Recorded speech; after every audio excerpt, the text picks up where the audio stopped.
सुन्दरता प्रकृतिको सबैभन्दा श्रेष्ठ ऊर्जा हो। यसर्थ मानिस सुन्दरताको पुजारी हो भन्दा अतियुक्ति नहोला। त्यसैले त उत्पत्तिदेखि नै मानवले सुन्दरताका निम्ति अनेकन उपायको खोज तथा त्यसको प्रयोग गर्दै आएको पाइन्छ। हरेक जसो धर्म ग्रन्थहरूमा फरक फरक रूपमा मानवीय सुन्दरताका विषयमा गरिएका चित्रण होस् वा आयुर्वेदमा उल्लेख गरिएका औषधि तथा लेपन हुन्, या त पछिल्लो समय विकास भएका श्रृङ्गारका अनेकन उत्पादन तथा ब्युटी पार्लर र ह्यान्डसम पार्लरहरू नै किन नहुन्। यी सबै सुन्दरताका लागि हामीले गरेका प्रयासहरू नै हुन्। सुन्दरताले जो कोहीको मस्तिष्कलाई सहजै छुन्छ। त्यसैले पनि हरेक सहर, देश र अन्तर्राष्ट्रिय स्तरमा आयोजित हुने सुन्दर तथा सुन्दरी प्रतियोगिताले उच्च महत्त्व पाउने गरेका छन्। सँगै व्यावसायिक दृष्टिले यस क्षेत्रलाई सबैभन्दा उर्वर क्षेत्रका रूपमा लिन सकिन्छ। यसपालिको यसो डाटा हेर्दा पनि हाम्रो फेस क्रिम मात्रै 78 करोड बराबरको नेपालमा भित्रिएको छ। अब तपाईँको चाहिँ अब नेल पोलिस चाहिँ तपाईँको चाहिँ 25 करोडभन्दा बढीको भित्रिएको छ। त्यसै गर्दाखेरि तपाईँको अरबौँ रुपियाँ बराबरको सामान चाहिँ बाहिरबाट नेपालमा आइरहेको छ होइन। र खासमा भन्दाखेरि चाहिँ अब नेपालमा चाहिँ उद्यमशीलता गर्नुपर्छ भन्ने किसिमको कन्सेप्ट नभएर पनि यस्तो भएको जस्तो लाग्छ होइन। यो तथ्यले सुन्दरता तथा श्रृङ्गार क्षेत्रमा रहेको अथाह सम्भावनालाई प्रष्ट पार्छ। नेपाली बजारमा मात्र प्रत्येक वर्ष करोडौँका श्रृङ्गार सामग्री आयात भइरहेका छन्। हाम्रो ठुलो पैसा विदेशी रहेको छ।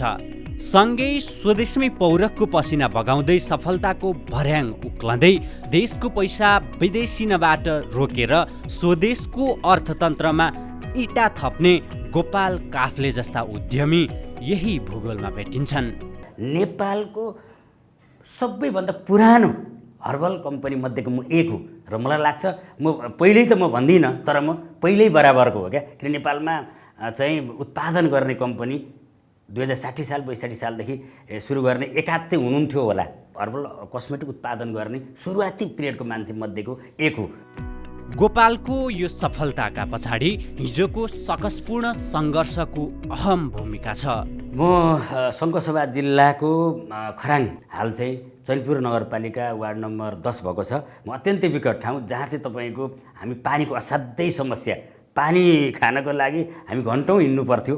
हामी चाहिँ दियालो बालेर पढ्नु पर्थ्यो अथवा टुकी बालेर पढ्ने, अनि त्यो खालको गाउँमा जन्मिएको मान्छे हो म। र म चाहिँ 4-5 क्लास पढिसके पछाडि चाहिँ म विराटनगर झरेँ र विराटनगर पोखरिया माविमा पढेँ होइन। र स्कुले विद्या यहाँ रह्यो। पछि महेन्द्र मोरङ क्याम्पस हुँदै यसरी आफ्नो पढाइ रह्यो।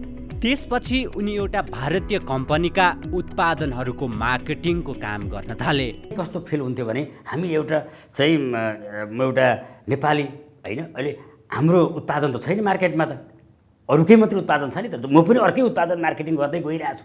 नेपालमा त हाम्रो के उत्पादन हुन्छ बरु, अनि त्यस्तो खालको आफूले एनालाइसिस गर्न थालेँ।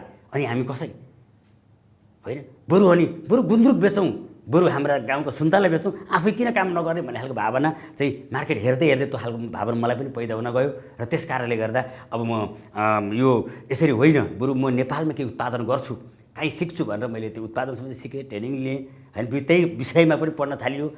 थोरै लगानी र एकल प्रयासमा फिनाइल, स्याम्पू तथा फेसवास उत्पादन थालेका उनले सुरुका उत्पादन साथीभाइलाई बाँडे। साथीहरूको प्रशंसा पाएसँगै ती उत्पादनको बजारीकरणमा लागेका काफ्लेका त्यसपछिका सङ्घर्ष पनि कति हो कति। मैले चाहिँ उत्पादनसँग सम्बन्धित काम चाहिँ 2063 सालबाट चाहिँ मैले एउटा इभरग्रिन हर्बल एन्ड कस्मेटिक प्रोडक्ट प्राली भनेर प्राली कम्पनी रजिस्टर गरेर आफै नेपालमा केही उत्पादन गरौँ भनेर उत्पादनसँग सम्बन्धित हर्बल कस्मेटिकका केही उत्पादनहरू म सुरु गरेँ।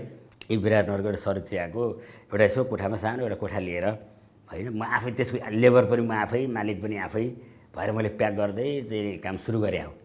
यो बिचमा तपाईँको अब उतार चढावको त कति भए भाडा तिर्न नसकेर अब चाहिँ नै एकजना दाइ हुनुहुन्थ्यो, उहाँले भाडाको जिम्मा लिनुभएको थियो। उहाँले कुर्सी पनि लिएर जानुभएको थियो। मैले भाडा तिर्न नसकेर म बसिरहेको कुर्सी पनि उठाएर लिएर जानुभएको छ। अब भाडा तिर्न तत्काल सकिएन, केही दिन पर्खिनु भने त त्यो 4-5 हजार पर्ने एउटा कुर्सी थियो, त्यही लिएर पनि हिँडेको त्यस्ता पनि दिनहरू थिए। त्यसरी पनि मैले चाहिँ नि गरेँ। रात दिन हिँड्नुपर्ने, मिहिनेत गर्नुपर्ने, मान्छेको ढोका ढोका जानुपर्ने, पसल पसल चार्नुपर्ने, है गाउँ कुना चाहिँ पुरो माथि तपाईँको चाहिँ उहाँ सोलुखुम्बु सल्लेरीदेखि लिएर यता ताप्लेजुङसम्म पनि पुगेको छु मार्केट गर्दै, है। भनेपछि मतलब त्यसरी चाहिँ त्यो धेरै त्यो खालका चरणहरू भए, है, विभिन्न प्रकारका। त्यसपछि फेरि बिचमा यो ६३-६४ यो जनआन्दोलन भयो कि के भयो, त्यसले पनि अझै कमजोर बनाउँदै गयो। फेरि मधेस आन्दोलन भए, तपाईँको त्यो एकचोटि यहाँ मधेस आन्दोलन हुन त यही एरियामा या अब के थियो भने मुख्य कुरो अब यो चाहिँ एरिया यही हो। तर देशलाई आत्मनिर्भर बनाउने अभियानमा होमिएका काफ्लेले उद्यमशीलताको यात्रामा आएका कुनै अप्ठ्याराबाट अड्किएनन्। ऊ बेलाको कुरा, गाउँ गएर सङ्घसभा गएर आफन्तजनहरूसँग कसैसँग 50,000 कसैसँग 1 लाख के भनेर लिए तपाईँलाई थाहा छ? विदेश जान्छु भने यहाँ नेपालमा गर्छ पत्याउनु नपत्याउनु हुँदैन, नेपाल त बरु विदेश जान्छस् भने पैसा दिन्छु, यहाँ नेपालमा लगानी गरेछ हुँदैन भन्ने कुराकानी भएर हुन्छ म विदेश जान्छु भनेर पैसा मागेर ल्याएर फेरि लगानी गर्ने मान्छे म, फेरि म सिद्धिएर जेरोमा पुगेर रोडमा पुगेर, होइन। अब के गर्ने त, पैसा छैन, पैसा त चाहियो। अब यहाँ मान्छेले चाहिँ कसैले कुर्सी लगिदिन्छ, कसैले के लगिदिन्छ, अन्त बर्बाद। अनि त्यसको लागि म फेरि गएर आफन्तजनहरूसँग, अनि कोहीसँग 10,000, कोहीसँग 20,000, कोहीसँग 50,000 गर्दै फेरि केही एउटा एमाउन्ट जम्मा गरेर मैले फेरि व्यापार गरेँ। उनले आफ्नो बलबुताले भ्याएसम्मको प्रयास गरिरहेका थिए। त्यही क्रममा मन्जु घिमिरेसँग उनको भेट भयो। उहाँको विचार, मेरो विचार, हामी उहाँको पनि सोच, धेरै ठुलो सपनाहरू थिए नेपालमै के गरौँ भन्ने, र मेरो पनि त्यही सपना थियो नेपालमा के गरौँ, आफ्नो भएको आइडियाहरूलाई चाहिँ फ्युजन गरौँ। उहाँको आइडिया मेरो आइडियालाई चाहिँ मिलाएर केही न केही नयाँ फ्युजन गरौँ भन्ने हाम्रो सोच थियो। र सुरुमा म आउँदाखेरि त भर्खर उहाँले पनि कम्पनी स्टार्ट गर्नुभएको थियो, र कम्पनी थियो, प्रोडक्सन थियो, तर ब्रान्ड रजिस्टर गरौँ, त्यो ब्रान्डलाई चाहिँ ब्रान्डिङ गरौँ, प्रमोसन गरौँ, र यसरी यो तपाईँको चाहिँ मार्केटिङको चाहिँ टेक्निक प्रयोग गरेर चाहिँ बजारमा जाउँ भनेर हामीले आफूले डिसाइड गरेर चाहिँ त्यो ब्रान्ड हामीले चाहिँ स्थापित गरेको हो। रोशन घिमिरे अर्थात् सालो, जो कोरियाली कस्मेटिक कम्पनीमा काम गरिरहेका थिए, उनलाई पनि आफ्नै देशमा मिलेर गरौँ भनेर बोलाए। कोरियाली स्किन केयर प्रोडक्ट कम्पनीमा 7 वर्ष काम गरेको रोशनसँग अनुभव थियो। यसरी प्राविधिक सिप र ज्ञानको संयोजन सहित काफ्लेले एलो हर्बल फ्याक्ट्रीमा कोरियन फर्मुलेसन प्रयोग गरी सामान उत्पादन गर्न थाले। अनि सुरु भयो नेपाली जडीबुटीबाट बनेको कस्मेटिक उत्पादन अर्थात् एलो हर्बलको व्यावसायिक सफलताको यात्रा।